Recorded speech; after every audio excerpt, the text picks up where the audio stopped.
history is built on such a strange, kind of connected occurrence of events. One little thing happens and it can change the course of history. Like, did you know that the Soviet N-1, their moon rocket, blew up on the launch pad in the mid-60s, and the Soviets ended their space program, well, their push for the moon anyway, and instead went the direction of building long-term laboratories around Earth. But what if they hadn't? What if it hadn't exploded? And what if the Soviets beat us to the moon? Well, in this universe, we went to the moon several times. We landed there 4 times out of 5 tries. And then after that, we wrapped the program and we started staying closer to Earth. Would that have changed? Well, that is the premise of this week's selection for all mankind.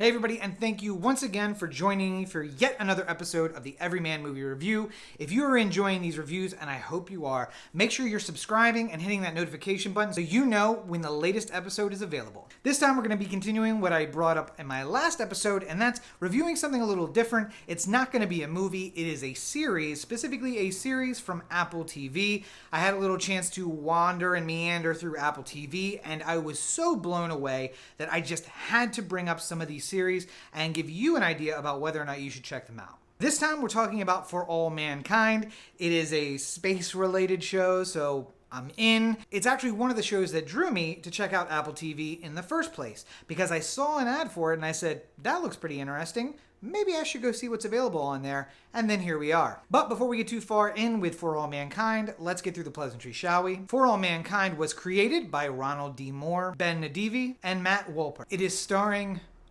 just a fantastic group of actors and actresses, starting at the top, Joel Kinnaman as Edward Baldwin, Michael Dorman as Gordo Stevens, Jodie Balfour as Ellen Waverly, Ren Schmidt as Margot Madison, Sarah Jones as Tracy Stevens, Shantel Vansanten as Karen Baldwin, Chris Bauer as Deke Slayton, Chris Marshall as Danielle Poole, Olivia Trujillo as Aleda Rosales, Megan Leathers as Pam Horton, Eric Layden as Gene Kranz, Sonia Walger as Molly Cobb, Nate Cordry as Larry Wilson, Lenny Jackson as Wayne Cobb, Colm Feore as Werner von Braun, Cass Buget as Patty, and an unbelievably diverse and just, like 50s fantastic cast that back them up. For All Mankind, this is one of my favorite type of movies. Actually, it's one of my favorite type of literature or movies or shows or anything, and that is alternate history. As I said in the opening, the history that we know turns on such small and insignificant things sometimes, and I love the genre of alternate history where they take one of those moments and whenever A happened in reality, they just choose B, and then they see what happens and what becomes of that. Well, For All Mankind, again, as I said in the opening, hinges on the N-1 rocket, the Soviet rocket, blowing up on the launch pad. When that rocket blew up, I think it was actually the second or the third one that actually blew up on the pad, and it basically demolished the entire pad itself and any ability to launch a rocket. So the Soviets essentially gave in and allowed the United States to take the moon. Now, the failure of that rocket wasn't just because it was worse technology or something was wrong with it. It was the failure of a part. And when that part failed, it basically ended the Soviet moon program. But what if it didn't? What if the Soviets were able to continue to build rockets and were able to try and beat, and in fact, in For All Mankind, beat the Americans to the moon? What if the name of the first man on the moon wasn't Neil Armstrong, but it was some guy named Vlad? And how would have that impacted 1960s America? Well, that is kind of the premise of the show. And we go from that moment in episode 1 through a string of episodes that takes us all the way up through the mid-1970s, and we see the waterfall effect of what would have happened. I also brought up in the opening that when we landed on the moon on the 20th of July, 1969, we only went back, or tried to go back, 4 more times. That was Apollo 11, that landed with Neil Armstrong and Buzz Aldrin, and then we had Apollo 12. Apollo 13 was tragically not able to reach the moon, although the astronauts did make it back. Apollo 14 and Apollo 15. Then Apollo 16 was the Apollo capsule meeting a Soyuz capsule up in space around Earth orbit, and the first steps towards Skylab, Mir, and the International Space Station, although they didn't know it at the time. But after Apollo 15, we never went back to the moon again. And that's because once we won the race, a race in which the other team quit, there was not a lot of reason to keep spending the money and the time and the risk to keep going back. But For All Mankind turns that idea on its head. When the Soviets beat us to the moon, when the first man on the moon is a Soviet, well, that just increases the stakes of the race. Apollo 11 follows shortly after, and we put an American man on the moon. Well, the Soviets then put a woman on the moon. So Apollo program has to push out and find a group of women who can be Apollo astronauts. And they throw them all together and they put them through training and the whole program, and we try to match the Soviets there. We want to put a base on the moon first, to have a permanent presence on the moon. And that is one of those things that goes throughout about trying to figure out, can we win at something when it comes to space? Because for those of you who don't know, as a reminder, the first man in space was a Soviet. The first spacewalk was a Soviet. And basically they continue to beat us. The first orbit, the first everything that involves space. And in For All Mankind even, they were the first one to get to the moon. They were the first one to land on it and to walk on it. And we needed a win. So we needed to build a base there. And that kind of, the race continuing, the arms race that we're making a space race, the moon race, which later on became the base race, because we needed to win something. That is a reason to keep spending money and to keep pushing so hard, a reason that we didn't have in the past when we won the space race. And of course, a lot of changes come along with it. When the Soviets beat us to the moon, that becomes a huge issue for President Nixon. And he doesn't make his famous trip to China. He doesn't win re-election in 1972. And now there's a Democrat who, funny enough, Ted Kennedy. And it's funny because of the way, and this is the thing I love about alternate history as a genre, is when people find these historical events and say, how can I undo that? Because this is the character I want. You want Ted Kennedy to play a bigger part in the 70s. Why didn't he play a part so much in politics in the 70s? Early 60s were his brother John, then the late 60s were his brother Robert. So why is Ted not getting his due? Well, funny thing, in early summer of 1969, he had a party on Chappaquiddick Island in Massachusetts where a girl died. And he had to help cover it up. Maybe he had to help cover it. I mean, I don't want to say that he absolutely did, but he probably did. And in For All Mankind, the Soviets land on the moon, and there's actually a news story about how Senator Ted Kennedy has canceled his fundraiser and party on Chappaquiddick Island. And now you know, oh, great. So Ted's going to be a part of this. And essentially what we spent through the 60s and 70s, in reality and in For All Mankind, was Kennedy, not a Kennedy. Going to be a Kennedy, shot and killed, so didn't end up happening, but not a Kennedy. And another Kennedy. And then we follow that through the mid-60s, and we're heading towards 76 without having, Nixon and Watergate and Ford and all of those things, but instead having President Kennedy.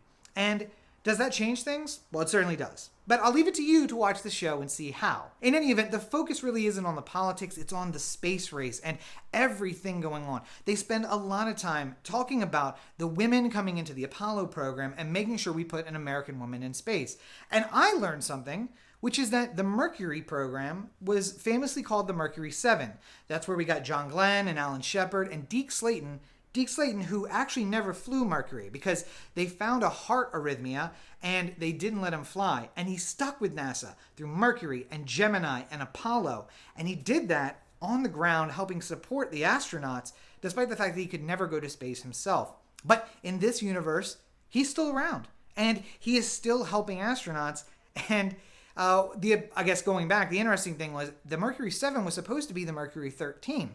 There were supposed to be 7 men and 6 women because the Soviets had women in their program. But at the last second, the Mercury 6, the women, that program was canceled. And they went with the Mercury 7, Gus and Glenn and Shepard and Deke, even though he never flew. And another show that I've gotten wrapped up in and I really need to finish is Mrs. America, which talks about the struggle for the ERA amendment. Well, with a woman landing on the moon and then an American woman trying to go to the moon, an American woman in space, and Kennedy as the president, the ERA passes. It gets his 37 states, no problem. And now it's the law of the land. So that, of course, has an impact as well. And it's just the really funny things. I really love the series of books written by this author, Harry Turtledove. And essentially what he did is go back to a moment during the Civil War.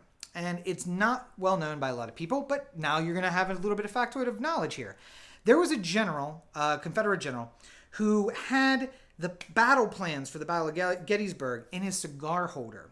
And apparently at some point he reached down, forgetting they were there, pulled out a cigar and dropped the battle plans. And that is how they knew exactly that's how the Union knew exactly what the forces were for the Confederacy and where they were stationed and how to beat them. And it was so strange because Lee's march through the North, which turned the tide at Gettysburg and they had to head south again, was likely to go all the way to the Great Lakes and basically cut the nation in half.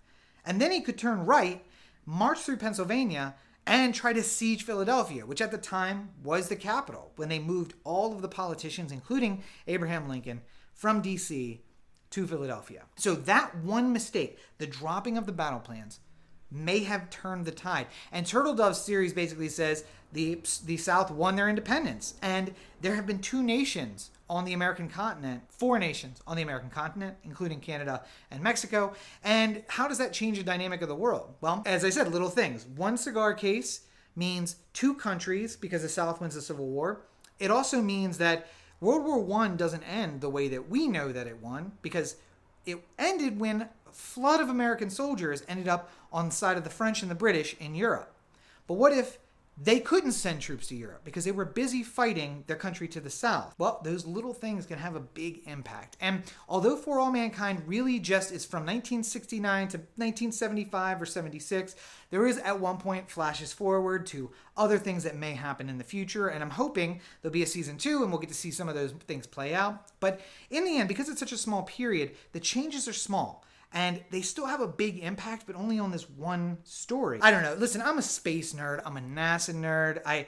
One of the highlights of my childhood was being in Florida and skipping a Disney day to go over to Cape Canaveral and see Endeavour, the shuttle, lift off. And I got to see that live and in person. And it does something to you to see Americans reaching and putting themselves in outer space. I don't know if it makes you feel small. Probably better to be in space to get that feeling. But I don't know, it was very inspirational to me. And I just feel like that's what watching this series was about. It was about seeing more struggle and more victories and more losses and just how we push through. It's like something of a human characteristic, but also it's something very American. At least that's how it's portrayed in the show. So listen, if you don't like space, and when I say space, I don't mean Star Trek and Star Wars. What I mean is like Apollo, Gemini, the early American space program and going to the moon and what you have to do to be an astronaut and the things going on behind the scenes at NASA, this show ain't for you. There is nothing but that for the entirety of the program. Also, a little side note, Wernher von Braun, he designed the Saturn V rocket, which is the rocket that gets to the moon. Do you know who Wernher von Braun is? Yeah, he designed the V-2 rocket that the Nazis used to bombard London with. And in fact, he was an SS officer. All of that is in this show. But that is not alternate history. That is true. Wernher von Braun was a member of the SS. He designed the V-2, which bombarded London, and they were built in a factory in Germany that used slave labor from a camp down the road. All true.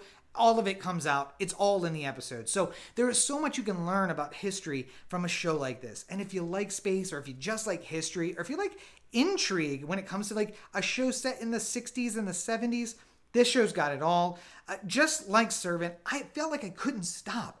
I literally had to end an episode and turn something else on Netflix so I could get to sleep because I couldn't stop watching it. And it was super late and I needed to go to bed.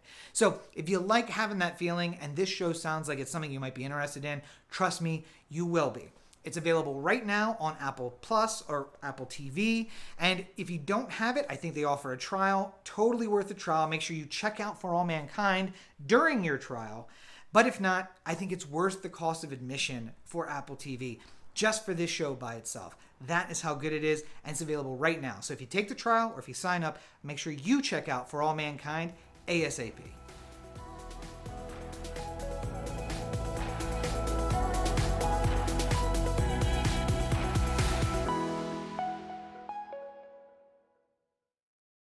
So there you have it, yet another episode of the Everyman movie review in the books. First up, before even the patrons, let's address the elephant in the room. Yes, I finally got a haircut. No, I didn't go out to a salon. If you guys come to my channel just to check out the Everyman movie reviews, you're not going to want to miss the video of me cutting my hair live on Instagram, on YouTube, on Facebook. I put up a poll and said, should I wait or should I cut it now? Overwhelmingly, people said cut it. So Roxy had been hitting me up to cut my hair since she got here, and I let her do it. And you can watch the video and all the kind of ridiculousness that went on during that right here on the YouTube channel. You're going to find that video right here. And I'm going to be looking to do more videos like that. So make sure you check out all the new releases on the channel. You're not going to be disappointed. Now, one thing you won't see here on YouTube is the longer version of it, the one with bonus footage after the live stream stopped, because that is only for my patrons over on Patreon. That's patreon.com/Robert N. Cheek. Some folks over there are getting behind the scenes action. They're getting exclusives that nobody will see. They're coming along with me as I write my next book. Those are all things you can experience for as little as $1. It is 100% worth it. And you can also then know that you're supporting me doing my work and everything that I'm doing. So go on over to Patreon, sign up to be a supporter, and check out all of the stuff I have going on over there. And of course, I don't want to forget about the social media. You can find me on all your social networks at Robert N. Cheek. That's Facebook, Twitter, Instagram, Tumblr, TikTok, everywhere at Robert N. Cheek. I try to keep up. I try to post a lot. I have been posting an exponential amount during the George Floyd protests. So make sure you're following me to get all the latest on my life. And of course, one last thing, robertncheek.com, still under construction, but we are starting to get more content up there. If you're looking for anything about what I'm working on or what I have or what's out there in the world, you're going to find it at robertncheek.com, including all of these videos, the other videos from YouTube, the books, the screenplays, all of that. At robertncheek.com, that's the place to go. You're not going to want to miss it. And finally, if you can't get enough of me because, why would you? Make sure you're checking out the Oh the Anthem podcast. New episodes every single Tuesday at ohtheanthem.com, on YouTube at Oh the Anthem, and on anchor.fm/Oh the Anthem. Me and my buddy Corey have now done 320 plus weeks of consecutive new episodes, new material every single week. But thank you for checking out this video. I hope that you enjoyed it. I hope it gave you a little break from everything that's going on in the world around us, and that it lets you recharge and give yourself a little self-care. Make sure you come back. New episodes every Thursday and one day in between, plus other stuff that's going on that's not the reviews. Make sure you turn on the notifications. It'll let you know whenever I post something new. And until next time, please take care of yourselves and each other. Have a great week, everybody.